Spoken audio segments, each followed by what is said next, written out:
Man, it's amazing. When we came through looking at all the different locations around the region of Galveston, of course, in Brazosport area, and things we're doing also in Southeast Texas with all of our partnerships, we kept hearing of this church here in Texas City that said their power's back up, but they need help to reach the surrounding area. San Leon, we're getting a lot of calls from pastors, I mean, in the last couple of days saying, hey, we need help, our church has been destroyed. So we found this church here called Fellowship of Texas City, Pastor Kevin Herron. And we sat down with them, he just shared his burden to us, and you said, we'll set up here. Yeah. And just since in the last couple of days, since Saturday night we met him, by Sunday you're here, setting up, and already what's happened already? Well, nothing. First of all, one of the most incredible stories, this whole area, they fared pretty well because they have a good seawall. 1 foot, it would have been disaster. All the power around this entire church was out. When they got here, the power never went out of the church here, and they really feel like that was a sign that they were to be a lighthouse for this community. That's providential. We're surrounded by disaster, and we're right in the middle of it all, but we're relatively unscathed. Sunday morning we sat with the church, or just I got to share with the church about what we're doing, and just say, hey, listen, if anybody has access to meat or anything, we just need stuff to cook because we've got our smokers and everything going on. And spontaneously after church, we didn't ask them to do this, people just started going buying briskets and chicken and all this stuff. Members of the church. Members of the church. And they have needs themselves. And they have needs themselves. And so what we did, we went to Kroger over here, bought all the briskets they had.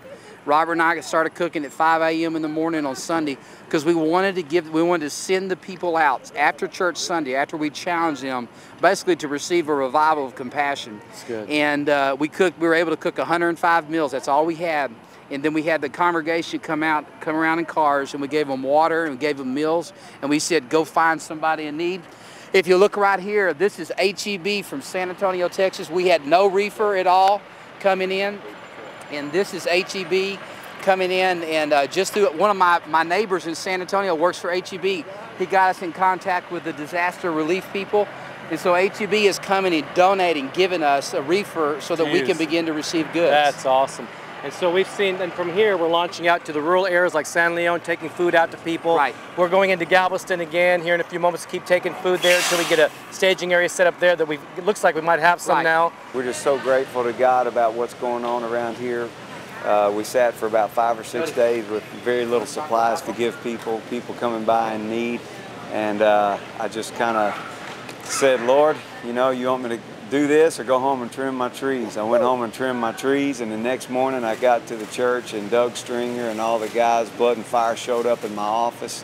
I had no idea they were coming, and man, things are just exploding. We're able to take food out into all the communities around us that are just devastated, and all I can do is say thank you, Lord, for using us as a provision. God prophesied over us several years before this and said we'd be a resource center to this community and to the world, and this is the beginning. Right now I got reefers, trucks, and pallets of food and RVs. They're all coming out of our parking lot, and we're giving out resources to Galveston County, and I just thank God for it.